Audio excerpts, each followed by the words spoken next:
Right, Julian Assange. Let's chat. Brass tacks. Not about anything that he's actually done. I think we're all aware of what WikiLeaks is and the good that it has bestowed upon the planet. And if you haven't, well, this is the video for you. Pretty much we're just going to be talking about Julian Assange as a human being. First off, why is his hair so white? It's almost as if he's been in a distressful situation for a decade straight. But I have to say this about the guy, because this is just a self-help channel. We're just analysing exceptional human beings as part of a series I like to call desperately grabbing onto other people's famous names for a slight uptick in views. He has done something phenomenal, and as a result I think will be favourably memorised in history books in the future. It's not like people are going to be looking back at him and his name will be kind of like, you know, Joseph McCarthy or something like that. It'll be more like one of those other helpful internet nerds, like MySpace Tom. It'll be that kind of a guy. And I think there's a reason that he has been able to endure this. In fact, he has alluded to it. There's a lot of hoo-ha and kind of just a very strong strand in self-help about, just based around this quote. You ready? Give me a good enough why and I'll endure anyhow. Another way that people always say it is that 80% of anything that you do is ever going to be the why, 20% is going to be the how. In other words, they're getting to the point that it comes from a psychological strength. And where does psychological strength come from? Psychological strength comes from having a good why. That's the base of it. If you have a good why, if you have a good reason for why you're doing what you're going to do, you will be ploughing on. If you don't have a good reason for what you're doing, you will give up. You will be one of those people that, you know, it's too hard, it's my mum's fault, I have anxiety. You're going to be one of those people in life. People that everybody sits there and pretends to empathise with, particularly places like news.com, but nobody in real life actually gives a shit about them. The people that have been enduring massive criticism, and not just criticism, CIA constant surveillance. I don't even know how long he stayed in the Ecuadorian embassy. What was it? 5 years? 7 years? 200 years? I don't know. I don't even think he knows. I think it's just one of those moments where it's just like the days morphed into weeks, weeks morphed into years. I think it was one of those scenarios. He probably actually has a really good account of that because he's much more intelligent than I and has the ability to count. But he, as a result of having a true core belief in what he was doing. And is there really more of a noble cause than what Julian Assange has done? He is essentially almost Ubered journalism. I mean, there's still obviously a need for journalists to kind of scoop up all the information that they need, whistleblowers and whatnot, but he gave them that platform. Obviously, he is getting up every morning with some intent and purpose in his life that has allowed him to stay in a room where he has had, I think, no natural sunlight the entire time. Who is that? Just him and Osama bin Laden. That's, you know, I'm comparing him, but, you know, like, hey, Osama bin Laden believed in climate change, did like the US empire, a lot like Julian Assange did, and that's why Julian Assange is evil. No, but, you know, look, what I'm saying is that if you have strong convictions, you can endure all of that stuff. Do you think that you would be able to endure that stuff if, for instance, it was like, okay, you just have to stay in this room, you're not allowed to look outside once. If you leave this room, you'll be immediately arrested, maybe even executed. But, and what is all this for again? I don't know, just 70% discount on railings at skate shops. I don't think you'd be able to do it. I think you'd probably kill yourself. The thing that keeps him going is the fact that he knows that what he is doing is of great significance and impact.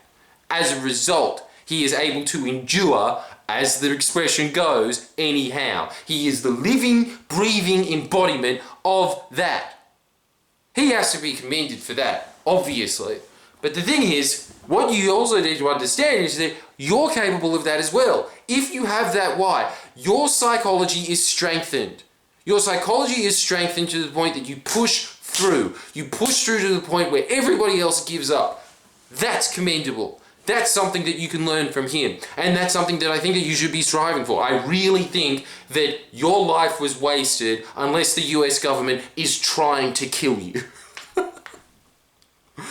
Well, you know, maybe something a little bit less than that. But anyway, I'm sure there's other strong whys out there that can get you to behave like that, to really accomplish something of historical significance. That lies in you. You're able to do that. Obviously not in the same capacity as Julian Assange, because I'm imagining that you're not a tech genius like he is. But then again, you do know how to press play on a YouTube video, so who knows? I think that that's all the homework is for today. That's all the homework. What's your why? Why are you doing what you're doing? You want to even go further than that? Ooh, shall we?